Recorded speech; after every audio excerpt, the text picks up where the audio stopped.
shut the door a little bit. Too late. Good evening, everyone, and welcome to the June meeting of the Gungahlin Community Council. My pleasure to welcome a small crowd tonight. I know we're competing with one of the coldest evenings this year, and of course it's State of Origin night. So for those of you tuned in, I'm sure we'll have your attention for at least the next half hour. Tonight we've got a good collection of things to be looking at. Of course, my clicker has decided not to click. No, it's not going to work. Can you just advance the slides, Darren?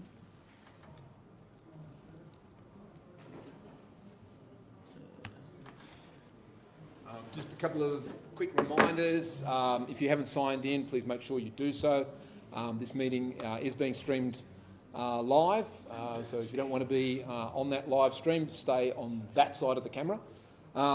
And we'll be recording the meeting, and it'll be online later on. It's working again. So the agenda for today, as usual, there'll be a bit of an update on things that the Community Council have been involved in. Andrew Braddock has offered to come along and provide us an update on the motion that he instigated in the Assembly. We're fortunate to have the Shadow Minister for Planning and Land Management, Peter Kane MLA. He's hiked all the way over from Gungahlin to be with us this evening and provide some insights from that side. And then the Suburban Land Agency will talk a little bit about the consultation they've got underway for the commercial sites that will come to market in Taylor and Moncrief very shortly. And they already have a community engagement process launched, and they'll be talking a little bit about that and other matters that Suburban Land Agency's been across. So look, a little bit around the GCC update, and in the short time I'm going to try and take, there's been quite a lot on. As everyone will be aware, in early May, the Community Council called for the suspension of the sale of land in the Gungahlin Town Centre because we'd lost confidence that the planning system and processes were delivering the right outcomes that were leading us towards a viable town centre. And when I mean us, I mean not only the Community Council, but Gungahlin residents, as they've indicated pretty strongly over the past 10 years. I've been involved with the Community Council, but if you go back and read the newsletters of the Community Council back until even the late 90s, the issue of development in the town centre has been a hot topic for a very long time.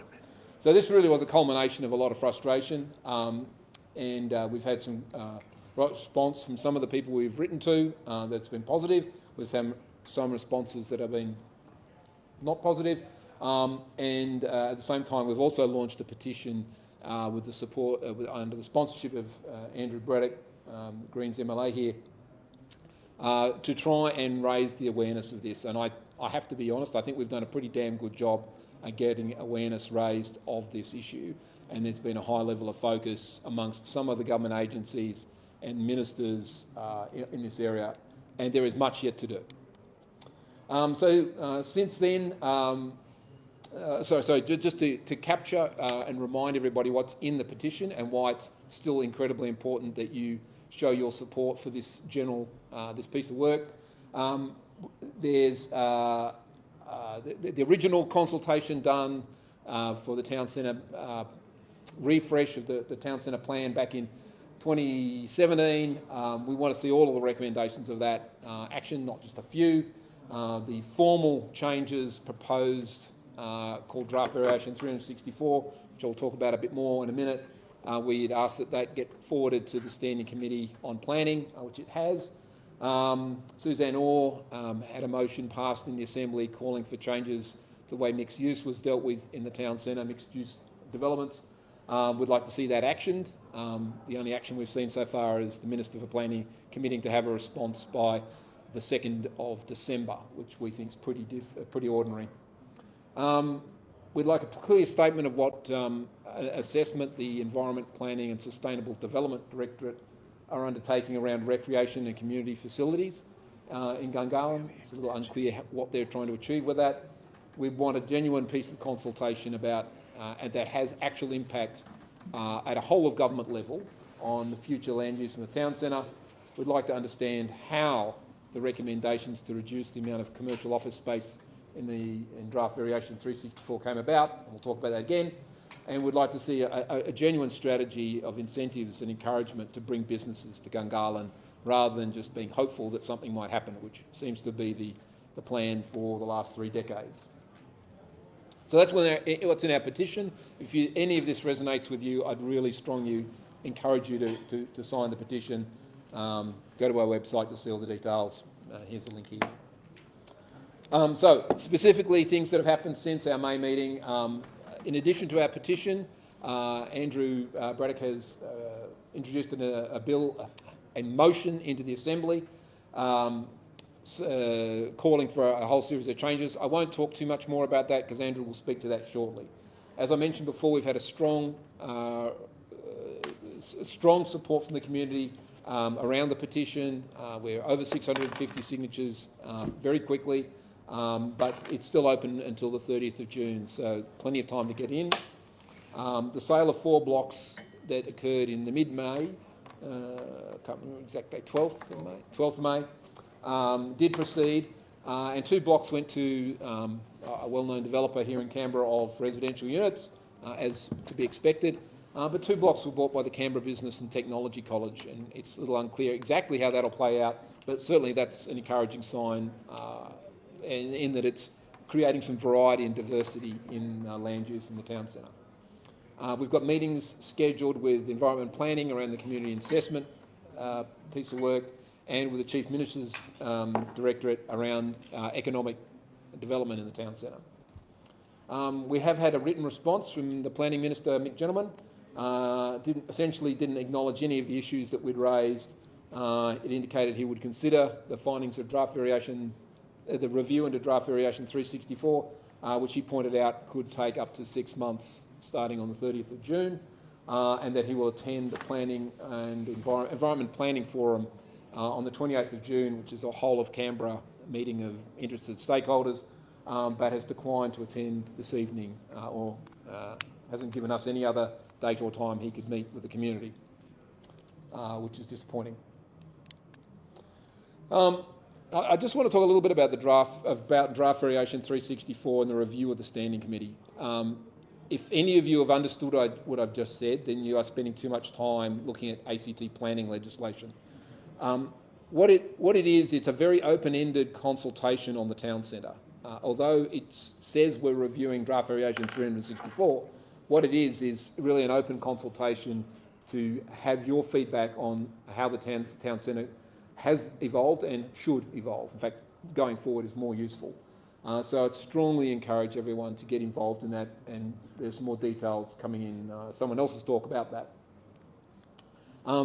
It also closes on the 30th of June. Now, what might be useful is I'm just going to step you through what actually draft variation 364 is. It's a proposed change to the ACT Territory Plan. And so that begs the question, well, what's the ACT Territory Plan? Well, the ACT Territory Plan is a strategic direction statement, very high level of where the government's going. It's a map showing zones where you can develop things. And for each of those zones, a document contains some objectives and a table of allowed uses. And then there's a whole bunch of codes, things about, how much parking you need to provide in certain places, and how you should treat trees, and specifically around what sort of developments and what constraints they have in certain areas. So there's lots and lots of codes, but the territory plan is made up of high-level statement, a map, a coloured map showing zones, and for each of the zones, rules about what can be in that zone, and then a bunch of codes that have to be applied. And what draft variation says is, let's change the Gungahlin Town Centre precinct code. So there is a document that describes what can go into the town centre. So quickly stepping through these, the ACT planning strategy came out in 2018, and it was informed or driven by the statement of planning intent done in 2015. Key messages out of the ACT planning strategy: compact and efficient city, diverse, sustainable and resilient, livable, accessible, and there's plenty more detail in those documents, but they're pretty high level, to put it gently. The territory plan immediately drops down into a huge amount of detail, and this is just a small portion of this to give you a flavour for what the territory plan map is all around. So you'll see here on the top left, there's this orangey colour called RZ1. residential zone 1, and that's normal, low density, single house on a block kind of development. And RZ3, which is this red stuff, urban residential, is what they call urban residential. It's sort of townhouses and unity type stuff. Going into the bluer colours, they're all business things. So the big dark ones are the core business zone. It's got a kind of big shopping centres, big office blocks, all of those sort of things fit in there. Dropping down through business zones. This area on the top left was originally a business zone, through a service zone, which is where places like Bunnings and others live. And then there are these mixed-use developments, which are a combination of commercial and residential units. And the current map for the town centre looks like this. Yellow is community facilities and so on. And there's, I think, 20, 28 or 29 different colours and zones in the map. Quite a lot of detail. But it's all online, and you can zoom around in there and look at that for hours. Now, attached to each of these zones is a table describing some objectives, what are the sort of things we're trying to put in that area, and what you are allowed to and not allowed to put in there. So in the core of the city, you can't have a gravel pit, for example, which I think is an excellent plan. And so there's permitted and it shouldn't both say permitted development. There's permitted developments and prohibited developments. And there's one of those documents for every colour on that map. Then, in addition, for certain areas and for certain things, there's a code that describes the detail of where things will be. For example, in this picture here, on the top right, it indicates where public car parks will be in the Gungahlin Town Centre. So for the blocks that are identified there, when they get sold, in the lease clause, it'll say you have to provide 100 public park spaces or whatever it is. So these rules and these codes get translated into lease conditions for blocks that have ultimately sold, and when a developer goes to build something on the block, they have to show that they are compliant with all this documentation.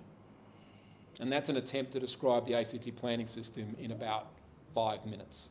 But the key thing to take away from this is the document that draft variation is trying to change, but what the Community Council is trying to do is ensure that overall we get a viable town centre. You'll notice that none of this talks about roads, because that's not part of the planning system, that's part of the road system, which is one of the challenges, and if you think that's a problem, you should say so in the consultation. Right, so how do we translate that into the reality of where we are? Anyone recognise this? Gungahlin Town Centre, right.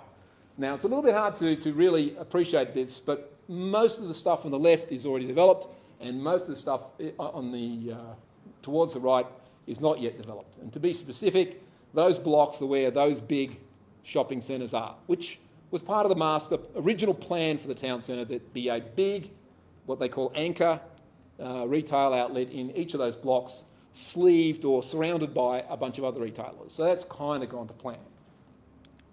Then in addition, those blocks with dots on them are blocks that have been sold and are being developed as we speak. The one at the top is a very, very large mixed-use site with a very large number of units. Development application for that's out.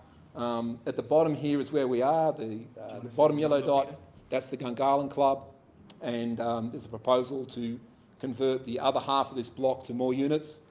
And the green dot is where the Defence Housing Authority building is being built, where the cinema is proposed to go, and where on the other half of that block there would be another mixed-use development. And the last yellow dot just to the right of the Audi logo is a very large site. It's part of the core zone, and the company that owns that bought that is called Inglobo. They did the Dixon project, and they are looking at a major retail tenant and a whole bunch of underground public parking and so on, consistent with the lease that's attached to that block. So that's what's happening. What I want to draw your attention to is what's often referred to as East Gungahlin, all of this area here. And this is where most of the changes proposed by draft variation 364 will occur. This is open space, mostly, apart from a couple of blocks, small blocks of units, is largely packed. And if you look inside draft variation 364, not a huge document, but not easy to read, there's a lot in there about height and about the setbacks the buildings have to be from roads and where parking has to be and so on, as I mentioned. But on the left, you see the general layout of the town centre as is described in the current Gungahlin precinct code. And it divides the town centre up into different precincts and gives them different names. And you'll notice the area that's now a whole bunch of high-rise residential units was originally meant to be an office park and is labelled as such. And then towards in the eastern area, the middle of that eastern area I highlighted a moment ago was meant to be an office core, a core central part of the town centre containing a large-scale retail office area. And as part of that map and precinct code, there was a commitment to retain 100,000 square metres of land for commercial office space. What's proposed in draft variation 364 is to acknowledge that the cunning plan to build an office park there has not worked out, and we'll relabel that top one to what it actually is. It's urban residential, a whole bunch of units. What's more significant is that this area over here on the right is greatly expanded. You'll see that there was an office core surrounded by a little bit of mixed-use developments. They're now saying all of that office core area will now be mixed-use living, and only 65,000 square metres of space will be reserved for commercial office space. So they're the major changes in a raft of others, and these are the ones that most concern us because the examples we've seen of mixed-use developments in the last 2 years are hundreds and hundreds of units and 2 or 3 small commercial tenancies on the ground floor.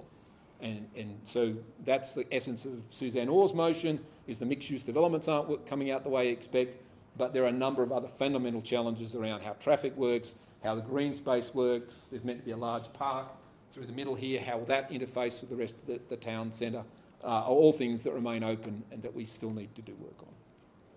This is why people need to look at it, at the submission. If you can't deal with the pain of grinding through the actual paperwork, at least put in your views on what you think the town centre should look like. Now, while on planning, everyone will have seen this slide 3 times at least. This is acknowledgement by the Chief Planner that the planning system almost means that the Planning Authority has to approve developments that we know are not ideal and the community does not particularly want. Now, the response to that is that the government has for some years now been working on a project to reform the ACT planning system, and the latest the overall purpose and objectives for that plan I've copied out, and so you can see them here. But as part of that whole planning system process, they're introducing a new element called district planning, which is in part intended to fill the gap between those precinct codes I just showed you before and those high-level strategies. At the moment, there's not much that connects a high-level strategy through, the area, Gungahlin as a district, for example, to individual blocks. So there's a new thing coming called district planning, and there'll be a workshop to discuss district planning in Gungahlin on the 15th of June.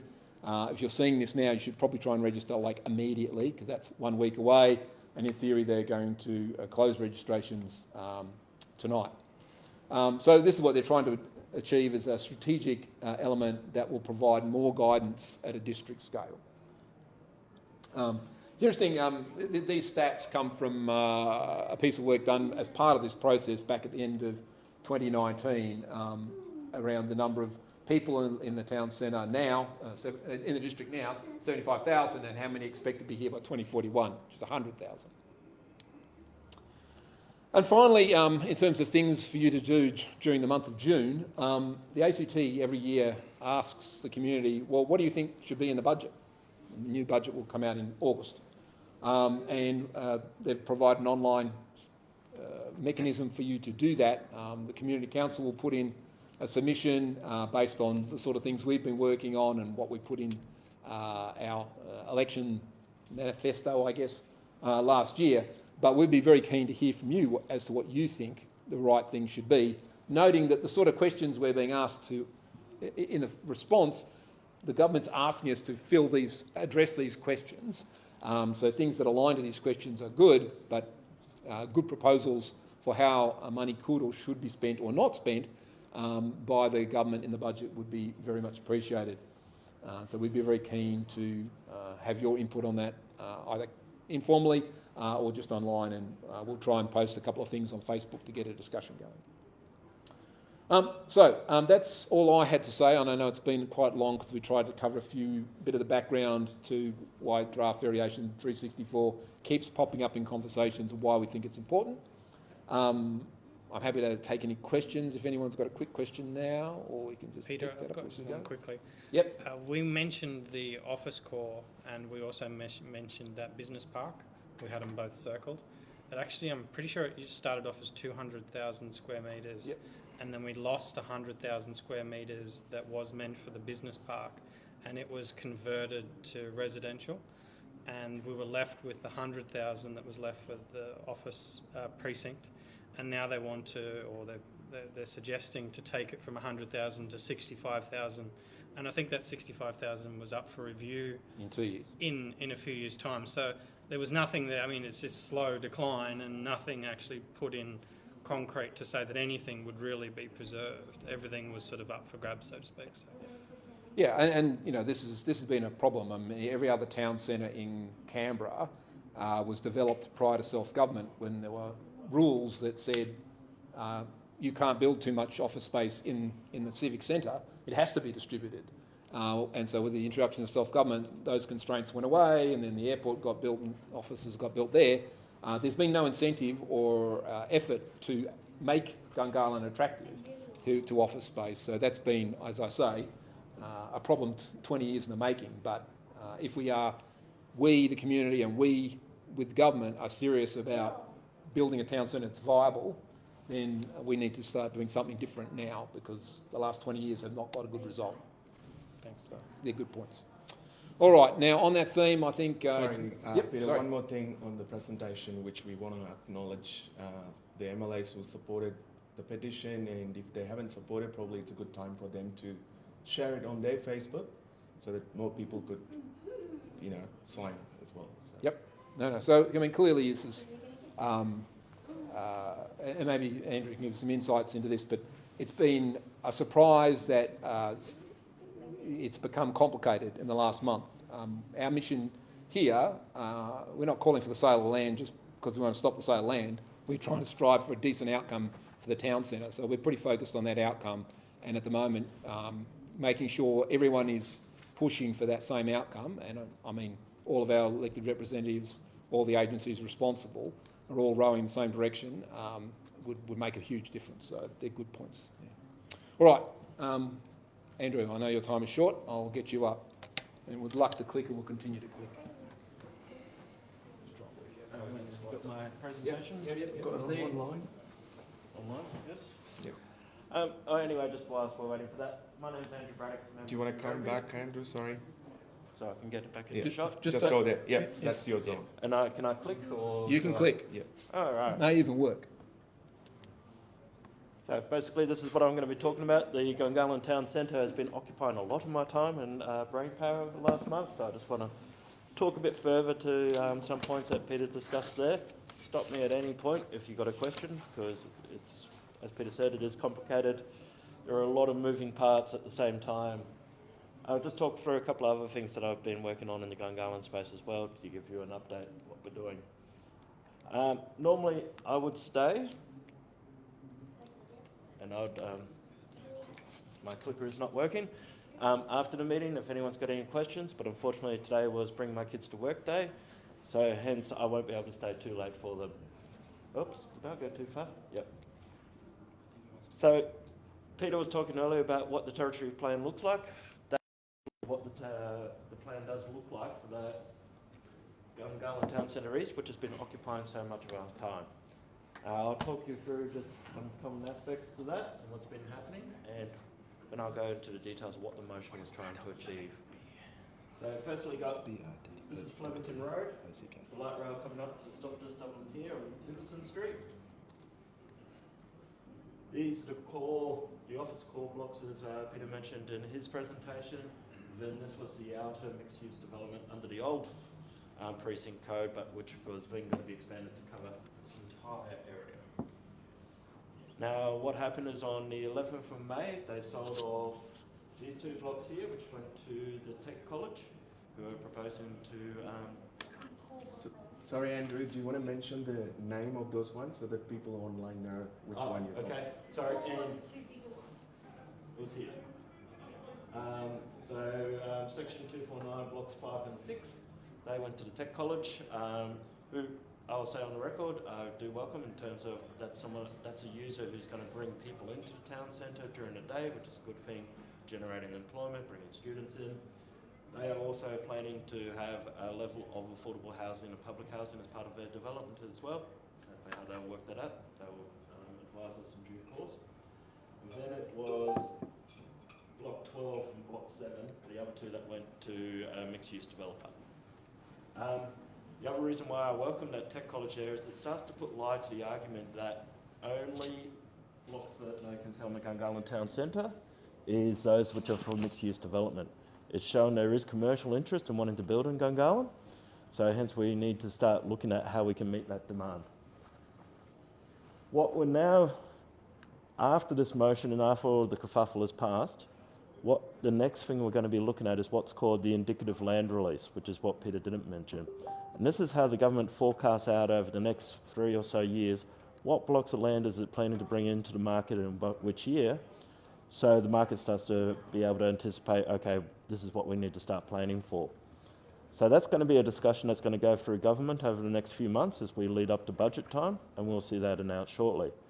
What's currently in there is for 21-22 financial year is this block 4 on section 230, and then the year after block 3 on section 231. Currently those are slated for a high level of residential apartments in those spaces. I've had some analysis done by an architect, and literally once you put in the number of units they're planning for those particular blocks, there's hardly any room left for commercial. This is what my motion was about in terms of, whilst I totally agree and understand and support where the GCC is coming from in terms of a pause of sale, there are some housing that will need to go ahead in the Gungahlin Town Centre, particularly if the government's going to be achieving its public housing targets, its affordable housing targets, but we need to drastically change the mix so we get something that works as a town centre in terms of generating enough employment, getting enough alternative uses in there, enough community spaces in there. So what I've been trying to be involved in discussions about is how do we move away from the high number of units, I think it's 280 there, 300 units there, to something that's more appropriate in terms of a mix that generates employment and other benefits for the town centre. So hopefully in a couple of months' time when the budget comes out, I can give you an update and tell you how that's changed. And then what would happen is the few years after that is the rest of these blocks would be sold. Now, we welcome development, we need those areas to be developed, but we need to get it right because it is literally the once in a generation shot, because once we've actually built out those particular blocks, those buildings will be there for 20, 30 years. It'll be very hard for us to change the mix after that. So that's why the debate has become quite intense just at this particular point in time. So what did I do? I brought forward a motion. I adjourned it because we needed some more time to have those conversations. And then I brought it back with some amendments. And the motion which actually passed the Assembly calls on, firstly, we need to stop just selling to the highest bidder, but need to start considering what are the community outcomes from selling that land. And the Suburban Land Agency has agreed with that. They've agreed they'll consult more in terms of what would be the purpose for those required blocks, and they'll then incorporate it as part of the conditions when they actually sell those blocks. Also, the next one is in terms of a primary purpose. So no longer can a primary purpose be for mixed-use development, 300 units with only a smattering of small little commercial tenancies down on the ground floor. That's no longer appropriate. What the motion is saying is it must be for the primary purpose of either creating employment or community space. There's a couple of things in there in terms of encouraging employment. It's a bit of a keep working with the federal government in terms of trying to get an agency. Personally, just based on experience, I don't have a lot of hope out of the federal agency, but it's no harm in trying. What I also want to see is how are we applying our employment strategies across the ACT to take into consideration that Gungahlin is the only town centre that developed since self-government, lacks that major anchor employment base, and hence, how do we make that better? What can we bring in to actually make that work? And also looking at how can we start to be more innovative? instead of just relying on the office workers to come in and create the employment by the blessing of a federal department, do we need to look at alternative services that still generate lots of employment but are alternative use? So for the example I use is, what about a vertical aged care centre? Lots of employment in terms of people servicing and providing support to those people, high intensity use of the land, also allows people who are in aged care to remain close to their district, their community, their friends, their loved ones. So just starting to be a bit more innovative in our thinking. Also what the motion said is no reduction in the community space and the green space. So that's what my motion went through and got passed. That is not the last word on the matter. That is just simply a small sub-part of the story, whilst we've got all these other moving parts in motion. As Peter mentioned, there's the inquiry into draft variation 364, which I encourage everyone, if you don't need to go through all the details about the draft variation, there are other people who've done that, but make your views known in terms of, do you want to see more employment in the Gungahlin Town Centre? Do you want more green space? What do you want to see? Please make a submission before the end of June. There's the indicative land release, which I've mentioned, which is the sort of next part of that moving puzzle, part of it. There will also be, and I didn't include in my presentation, as Peter mentioned, there is a big planning review that's underway. That will take a couple of years to come into place. So a lot of what we're doing is trying to sort out what do we do in the meantime so that we can actually get good outcomes without having to wait those 2 years or more for that planning review to land. Also, what I've been doing is I've got what's called the possibility tree, where literally, as I said earlier, I'm looking for those bright ideas. So hence I've started with a physical tree, cut out wood tree that I asked people to write down on leaves and stick it on. Of course, not always quite suitable or portable, so I've created a digital space where I've been asking people to start writing down ideas, just come up with them. There's been some great ones in terms of music studios, there's community gardens, there's, of course, lots of people saying we need more employment base. So that's what we've been doing. I'd encourage everyone, please get on there. I'm having a great time responding to all the questions and different ideas. So before I move on, are there any questions about the Gungahlin Community Centre? Not Community Centre, Gungahlin Town Centre. The question online, you got how many small slides you got? I've got about 3 or 4. 3 or 4. Do you want to finish it and take questions, or you want to take questions now? Let's do Town Centre now. Okay. Cool. That cover online questions. There's one here that's probably aimed at the Suburban Land Agency, but I guess question 3, because there's 3 of them. How will future community consultation be conducted compared to other flawed attempts, for example, DV364? Okay, Suburban Land Agency weren't responsible for DV364 consultation. The commitments we've gotten from the SLA has been to a similar standard to what was used in the Gold Creek homestead site in terms of that engagement prior to sale to find out the community values associated with that and enrolling that into part of the conditions of the sale. Okay, so that whole area is sort of going back to community consultation, similar to what happened before with DV364 or Gold Creek Homestead, that whole area? Yep. Okay, all right. The second question was, Andrew, residential buildings don't provide jobs. There is a place for units in town centres as a security, but when there is a community opposition, I don't understand why sales go ahead. Canberra is a very heavy retail area. It would be nice if we could attract bigger retailers to provide greater variety. I'd agree. We definitely need a greater range of retailers. You compare Gungahlin with other town centres and the range and number of retailers we have does not compare, and I'd like to see that increase. I'd also like to see more diversity, so we're not just reliant on retail, particularly just the ground floor of mixed-use development retail. We've seen that hasn't been effective at creating employment or creating a nice place to live and want to be around. So hence we need to look at how we generate not just retail but also other commercial opportunities.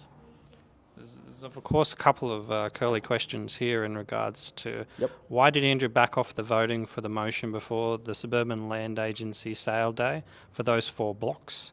This is what Andrew promised to residents when initiating the petition. And I still support that petition. What I would say is, in terms of what I could generate as a majority on the floor of the Assembly, there was an appetite, particularly given those 4 blocks had a substantial number of public and affordable housing. We don't want to be able to see that impacted in terms of the number of housing which we know has fallen to quite low lows. Sorry, to reuse the word twice. We need to start bringing more into the system, and hence why that sale went through. But in the end, I was actually quite happy to see, in terms of a tech college, actually bought 2 of those blocks. So I see that as a partial win. Okay. I'd also argue in terms of those 4 blocks, they're all in that southern mixed use area, which DV364 wasn't actually going to change in terms of purpose of use. So hence why it was a case of the argument that we had to wait for the DV364 inquiry to finish before that sale went ahead wasn't quite as strong in that space. If it had been the office call, much more strong. Well, there's another sort of question from Nathan. It's the same as that previous one, and it said, why did Andrew not support his own motion? Why did you sell out the Gungahlin community? I guess is the question. Yep, it's not a case I didn't know I wasn't supporting my own motion. I adjourned it so we could actually discuss further as to how we could actually achieve those housing targets we were talking about, how do we achieve our infill targets, which Gungahlin's got a role to play, but I would argue it needs a very different role from what it has been to date, and also that trust in the planning system, plus also how do we get something that's vibrant and works for people. Okay. The next one is, well, it says but what are you actually doing about that to attract business and retailers apart from your possibility tree? That is what I'm trying to push the government at the moment, in terms of how do we get more creative? How do we stop relying on the largesse of the federal government and hope they'll land a department? Because we've seen, I think it was about 300 odd people from Defence Housing Association, but that's it in terms of employment. We need to start coming up with the ideas. And so we need to start thinking more in terms of, with the oversupply of commercial buildings around in Canberra, what are other ideas that generate employment that might not necessarily just be office space. There has been quite a call for temporary office space, so office space that people can just hire by the hour or the day or sort of thing, because there's a transient sort of workforce here, and that's something that we've been looking at, but we need to start looking at those alternative ideas. Okay, excellent. I think I've covered all of the questions that I've got so far. Sorry. Yeah?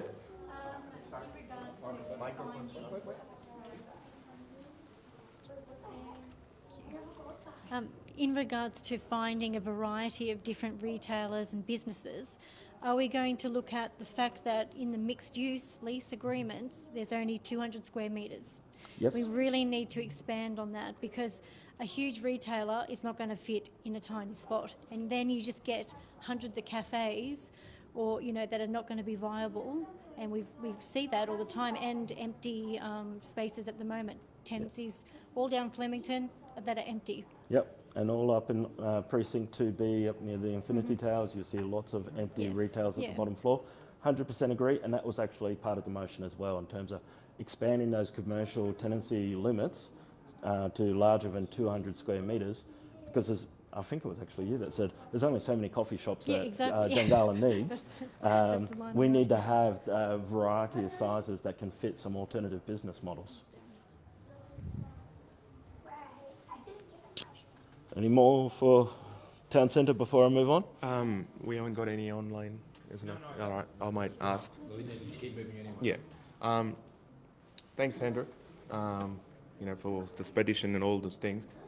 Just with your motion, the way I think now, because the sale's going to continue happening, and we know historically we know how that's been happened, but we say, on the motion, I think, or what you're trying to say is like, we're going to put the more community engagement and stuff, but we're going to guarantee that, how this process is going to happen. I know you quoted the homestead as an example, but, it's all about,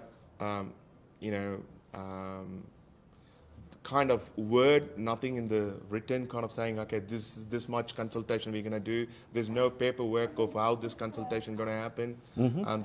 So do we going to have a process how those consultation going to happen before any of these lands going to get sold? And my second question is, the ACT government making an excuse saying because of the the lack of housing in Canberra, that's why we are selling it. But we already sold most of our lands already. The 100 square meters is all gone down now, and the Infinity Towers is all supposed to be a business park. So I think it's pretty much insult to the Gungahlin people, saying that you guys need to give more. But the truth is they already given more, and the thing is we want to retain to the things what has been promised, but the broken promise happen every time. So how your motion gonna put a lock on those ones? So yeah, those are the two things I would like to know. Yep. Yeah. So firstly, in responding to that, what I would encourage you to do is look at what the Chief Minister said during the debate about the motion, in terms of the assurances he gave as to what that consultation will look like. Now, he wasn't prescriptive and said the process will be X, Y, Z, but he was quite explicit in terms of stating the wishes of the community would be respected and followed through in terms of what the actual sale would look like. That was sort of part of the assurances that I obtained as going through the negotiation of the motions. And yes, as I said, in terms of this motion is not the end of the argument, the debate, I should say. It is just a small part whilst where other moving parts slide into place, like DV 364 inquiry will be looked into, will be reported against the government, will need to respond to that. Revisions to DV 364, whatever they look like, need to be incorporated into the precinct plan. There will, what the indicative land release program will be looking like in terms of the makeup and the number of units that are going to be in those future blocks. That will need to change, and how do we do that? So there's lots of those discussions still to happen. So I suppose that's why I adjourned, in terms of that allowed some discussion, but we recognised actually we needed to have a whole lot of other moving parts landed to be able to change the direction of the town centre, and that's what I'm trying to do now. Yeah, just to add on to that. So as long there's a process that's going to be available to the public before they start selling the land, then that would be a scary part. We're just going back to the circle. So I just need to see. I know Chief Minister said that, but we need to find some kind of process. Okay, these are the steps this is how we're gonna sell the future land. These are the process we're gonna do. So that kind of paperwork, I think, I'm not sure SLA needs to produce, or it needs to come from the Minister of Planning, which a bit scary for me whenever I refer to Minister of Planning. So Yep. So I need, as part of that motion, that needs to be locked. Yep. So you've got the assurances in writing from the Suburban Land Agency, but that hasn't been fleshed out in terms of the details. I think now is a ripe time to be going back to the CEO of the Land Agency, John Dietz, and saying, can you please explain, sorry, to take a note over there, what exactly does this look like? And that's something they'll have to develop in consultation with you, to generate what a time frame, what an indicative consultation will look like, what would the outcomes be, and all of that sort of stuff. All right. I might just draw a line on that one, just in terms of keeping moving on that topic. All right. The next thing I just wanted to talk about today was the community centre, as soon as my clicker starts working again. Hang on, I'll fix that. What happened is during the election, you'll notice each of the parties went to went through the campaign offering slightly different community centres for Gungahlin. Now, what I am keen to do is to get feedback from the Gungahlin community is what do they want to see in a community centre? What does it look like for them? Because I don't want it to be a fait accompli in terms of one party's particular solution over another party's. I want to have meaningful community engagement and consultation about that. And so a key question that I'm currently working with is, do we want to have one large community centre built in the Gungahlin town centre where people were able to walk to easily from public transport? It would operate more as a town hall style. It would be multi-purpose, so you could break it down to small class size rooms, open it up for bigger, larger groups to have functions and so forth for commercial cooking. Or another proposal has been having a smaller community centre built in the Gungahlin town centre, but then utilising Epic as a location for the large sort of function space to be utilised. So if anyone's got any input or ideas or thoughts on that, I am all ears. Or you can see me afterwards if you want.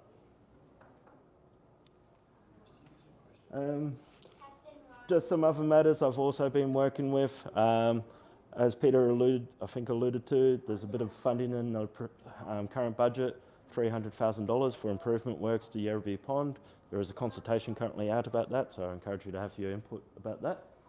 I'm also keen to start looking at lighting around Yerrabee Pond, not just from a safety perspective, but also from utilisation to increase the range of hours that people can actually utilise it when it's dark like this. Not that people would do it in the rain, but that it can be utilised more hours. Other things I've just been up to, some recent wins were community crossings at Crace and Casey. Managed to get those repainted or looked at. I've also been involved in the Renewable Energy Innovations Hub inquiry, which is very much about ACT's been doing very well at renewable energy. How do we create sort of a place where that knowledge can be built upon, traded on, and actually generate more industry for the ACT? Another inquiry which I'm not on, but I've been closely looking at, of course, is the ACT government school maintenance of infrastructure inquiry. Most relevant to us in the Gungahlin area in terms of the number of demountables that are used to pad out the capacity at schools. I would like to know, is that the most effective and efficient use of those demountables? Are we using them too much? How long are they staying in place? All of those sorts of questions. So that's something I'll be keen to look at as I go forward. And I'll report back in due course. And I think that's about it. Unless anyone's got any questions, or my clicker actually gets me to my final slide. No, won't get me there. Any online questions? I'll jump in with a quick question. Do you have a sense of the time frame when there'll be some sort of progress on this community centre, community facility in the town centre, but more broadly on community centres and facilities across the rest of Gungahlin? I know the focus is on the town centre one, but do you think something will happen in the next year, the next 2 years? The commitment I have is work will be well underway, but it won't be open by the time we get to the next election at the community centre. On top of that is the question that you're asking in terms of there's that recreation and community needs study that's currently underway at the moment, which will help feed into the community centre, but is also more broader in terms of what other sporting facilities and so forth do we need. That I do not have a time frame for. So which government agency owns that consultation on the town centre facility? I can tell you the minister is Andrew Barr, but I don't know which agency is actually running with it at the moment. Could you find out, please? Absolutely. Thank you very much. Anything else, Darren? No. All right. Okay. All right. If we're all done for questions for Andrew, thank him again for coming out on a cold and state of origin evening, and was a challenge. Traditionally, the Community Council doesn't hold a meeting on state of origin night, but let's try and make this one a good punchy one. We are fortunate enough on a day when, in fact, a series of meetings where we've been talking a lot about planning, to have with us Peter Kane, who's the Shadow Minister for Planning and Land Management. And it's my pleasure to invite Peter up to talk about planning and land management from the opposition's point of view. Thanks very much. Yeah, just get you to click this on. Yeah, no worries.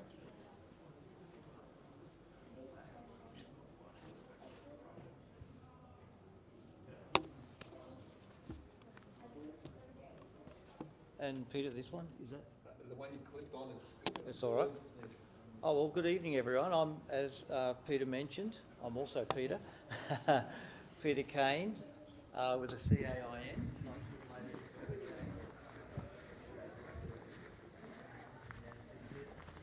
Pleasure to just present myself to you with a particular focus on planning. But I know some of you here, but just in case you're not aware of my rather interesting journey to find myself where I am now.